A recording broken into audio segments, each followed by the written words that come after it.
Something in your life is shifting. You can feel it in the quality of your energy toward a project that used to compel you, in the subtle change in a relationship's texture, in the growing sense that a chapter is closing, whether you have chosen it to or not. You do not yet know what it means. You do not know if you should resist it or move with it, force a decision or allow the situation to develop, hold on or let go. The Western frameworks for this, strategic planning, pros and cons lists, advice from trusted others, all require you to know more than you currently know. They are tools for clarity, and the situation is not yet clear. The Yi Jing, the I Ching, the Book of Changes, was built for exactly this moment. Not to tell your future, not to remove the uncertainty, to give you a way of thinking about change that the analytical mind cannot reach alone, to offer, from 3,000 years of sustained observation about how situations develop and how human beings move through them, a language for the thing that is shifting before you know what the shifting means. This is not divination in the supernatural sense, it is philosophy. One of the oldest and most sophisticated philosophies of change that any civilization has produced. There is a specific kind of disorientation that arrives when a period of your life is ending and the next one has not yet declared itself. Not crisis, not the acute suffering of loss or failure that the culture has at least some language for. The liminal state, the in-between, the threshold, where the old structures are loosening and the new ones are not yet visible, where the identity that organized the previous chapter is becoming insufficient without it being clear what will replace it, where every available framework says decide, act, move, and something in you knows that the decision is not yet ready to be made. Most modern frameworks are built for clarity and struggle with ambiguity. They are designed to reduce uncertainty, to convert the unknown into manageable knowns, to produce the actionable answer that the busy life can implement. And in the liminal state, this impulse to force clarity before it is available is almost always the wrong move. The chapter that is closing needs to close fully before the next one can be genuinely entered. The Yi Jing was built for the liminal state. It does not tell you what to do. It tells you what kind of moment you are in. And once you understand what kind of moment you are in, whether this is a time for advancing or withdrawing, for holding firm or yielding, for action or for the specific, disciplined, demanding patience of the person who knows the moment is not yet ripe, the action that is appropriate to the moment becomes clearer. Not certain, clearer. The difference matters. The Yi Jing is among the oldest texts in continuous use in human history. Its origins are obscure and disputed, but the core material, the 64 hexagrams and their associated texts, was probably assembled over several centuries, with the earliest layers going back to the early Zhou dynasty, around 1000 BC. The text built up in layers. The 8 trigrams, the fundamental symbols of the system, each representing a force or condition in the natural world, were attributed by tradition to the legendary sage king Fuxi. The 64 hexagrams, formed by combining pairs of trigrams, were associated with King Wen of Zhou, who is said to have written the hexagram judgments while imprisoned by the Shang dynasty. The line texts were attributed to his son, the Duke of Zhou, and the 10 wings, the philosophical commentaries that turned the divination manual into a philosophical system, were attributed to Confucius, though modern scholarship places them as the work of later Confucian scholars. Whatever the historical reality of its authorship, the text is the product of sustained, multi-generational observation of how situations develop in nature, in human affairs, in the movements of dynasties and seasons, and the recurring patterns that run through everything that changes. The Zhou kings and their advisors used it to make decisions of state. Confucian scholars used it as a framework for understanding the nature of time and change. Taoist thinkers found in it the most precise articulation of Wu Wei, the natural action that moves with rather than against the current of events. And ordinary people across 3,000 years have used it to orient themselves in moments when orientation was needed and clarity was not yet available. The philosopher and sinologist Richard Wilhelm, whose German translation with commentary is still the most widely used Western version, described the I Ching as a book of wisdom rather than a book of prophecy. Not a machine for generating answers, but a mirror for reflecting the quality of a moment back to the person who is inside it. The structure is worth understanding. There are 64 hexagrams, 64 possible configurations of 6 lines, each line either broken or unbroken, each configuration representing a specific type of situation, a specific quality of moment in the cycle of change. You do not choose the hexagram. The traditional method involves random processes, originally yarrow stalks, later coins, that produce a hexagram that is then read in relationship to the question or situation the reader is holding. The skeptic says, this is arbitrary. The randomness produces nothing meaningful. The Yi Jing philosopher says, the randomness is the point. The analytical mind comes to the text with conclusions already forming, with the preferences of the ego already shaping the interpretation. The random process bypasses this, forces the mind to meet a configuration it did not choose, to find the relevance in what arrived rather than what was sought. And in the finding of relevance, something in the situation that the analytical mind had been organizing around not seeing becomes briefly visible. This is not magic. It is the specific, practical, philosophical function of a framework that forces the mind to look at the situation from outside its own preferences. The philosophy at the heart of the I Ching is not the hexagrams. The hexagrams are the vehicle. The philosophy is the understanding of change that the hexagrams embody. The I Ching's fundamental claim is that change is not random. It follows patterns. Situations develop according to principles that are observable and to the practiced reader somewhat predictable, not in their specific outcomes, but in their quality and direction. And the person who understands these principles can move through change more intelligently, not by controlling it, but by recognizing what kind of change they are inside and what kind of response the moment actually calls for. 3 principles organize the whole system. The first is the principle of continuous change. Nothing is static.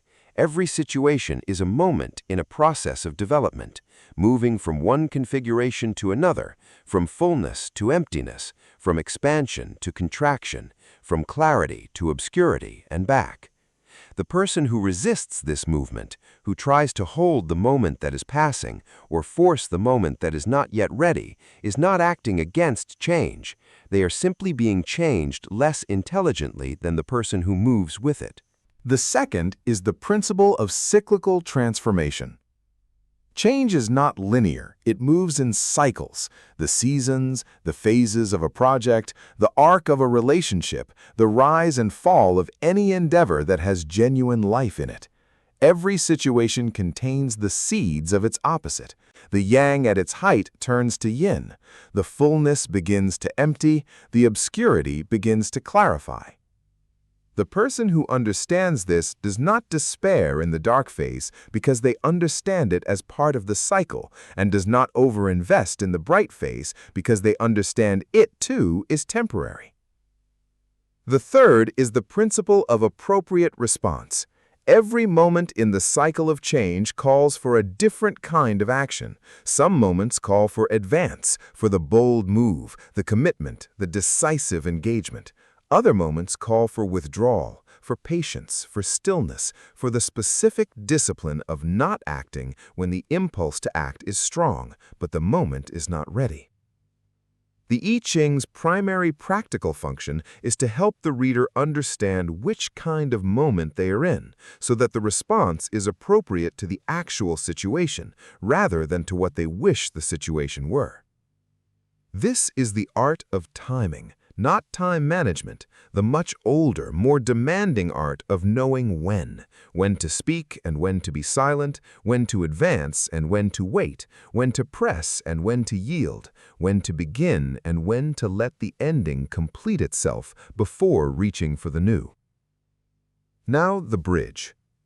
Because the I Ching comes from a specific Chinese cosmological tradition, one organized around Taoist and Confucian principles of nature and human action, and most people watching this video are not working within that tradition. But here is what translates without the cosmology.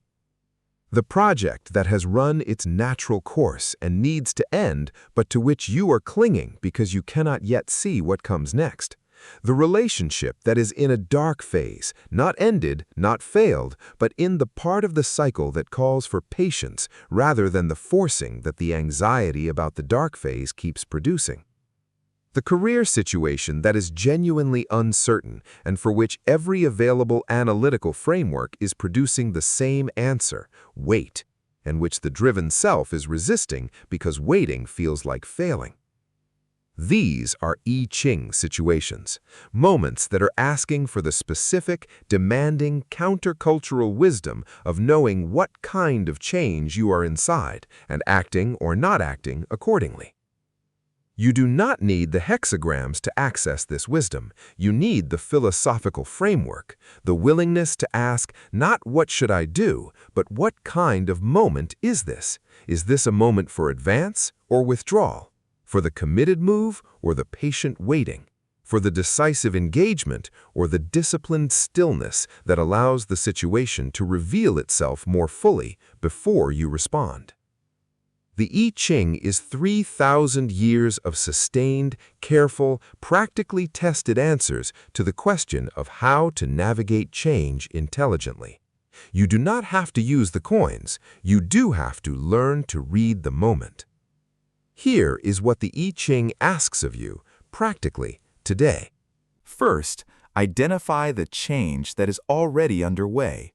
Not the change you are considering, the change that is already happening in the relationship, the work, the body, the sense of what matters, whether you have chosen it or not. Name it without immediately reaching for the response. The I Ching's first instruction is to see the movement clearly before you decide how to move in relation to it. What is shifting? Not what should shift. What is shifting? The accurate reading of what is actually moving is the foundation of everything the I Ching teaches. Most suffering in moments of change comes not from the change itself, but from the misreading of it. The treating of a natural ending as a failure, a dark phase as a permanent condition, a fallow period as evidence that the growth has stopped. Second, ask what kind of moment this is: advance or withdrawal, engagement or patience, the committed move or the disciplined waiting. The I Ching's 64 hexagrams are 64 different answers to this question, 64 different qualities of moment, each calling for a different kind of response. You do not need all 64 to ask the question. Ask it once, honestly, about the situation that is currently asking the most of you. Is this a moment that calls for action, for the commitment, the engagement, the forward move that the situation is ready to support? Or is this a moment that calls for stillness, for the patient waiting that allows the situation to develop further before you respond? The answer is not always the comfortable one. Advance is easier than patient waiting for the person who is anxious. Withdrawal is easier than the committed engagement for the person who is afraid. The I Ching's question is not what is comfortable. What does this moment actually require? Third, practice the discipline of appropriate timing. Find one situation in which your instinct is to force action before the moment is ready and practice the I Ching's most demanding instruction: wait. Not permanently, until the moment ripens. Watch the situation develop without intervention. Notice what becomes visible when you stop trying to produce clarity before it is available. and find one situation in which your instinct is to avoid action because the uncertainty is uncomfortable, and ask honestly whether this is the wisdom of waiting or the fear of moving. The I Ching does not celebrate patience in itself. It celebrates the specific, accurate discrimination between the moment that needs waiting and the moment that needs acting, and the courage to act when acting is what the moment requires. Fourth, read the pattern, not just the moment. The Yi Jing's deepest practical wisdom is not in the individual moment, but in the pattern of which the moment is a part. The relationship that feels stuck is not just stuck, it is at a particular point in a cycle that has a direction. The career that feels stalled is not just stalled, it is in a phase that, understood correctly, is the preparation for the next advance, rather than evidence that the advance will not come. Look at the current situation and ask, in the larger cycle of this particular area of your life, where are you? At the beginning of something? In the middle of something? At the end of something that needs to end before the new can begin? The accurate reading of where you are in the cycle is more useful than any specific prescription for action, because the appropriate action depends entirely on the phase. I want to close with the image the Yi Jing returns to me most often, not the coins, not the hexagrams, the image embedded in the 30-second hexagram, Heng, duration. Thunder and wind, one of the most dynamic combinations in nature, forces in constant movement, in constant opposition, generating through their interaction exactly the conditions that allow everything around them to develop and grow.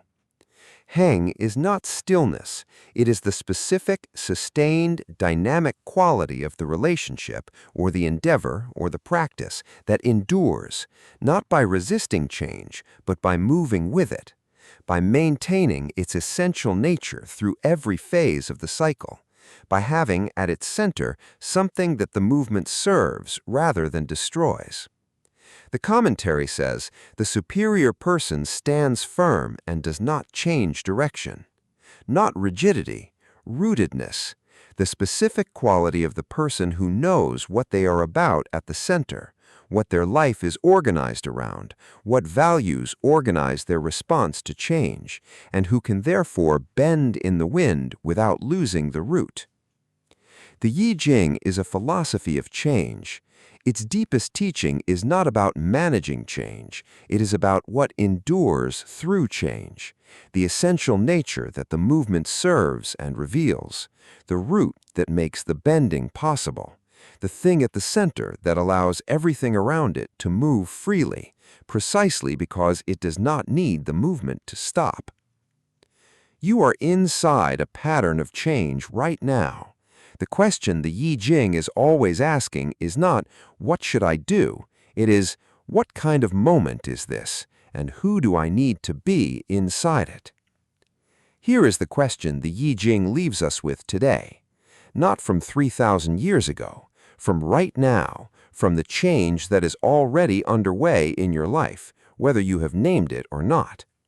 What is shifting, and is the response you are currently bringing to the shifting, the action, the resistance, the forcing, the waiting, appropriate to what the moment actually is, or is it appropriate to what you wish the moment were?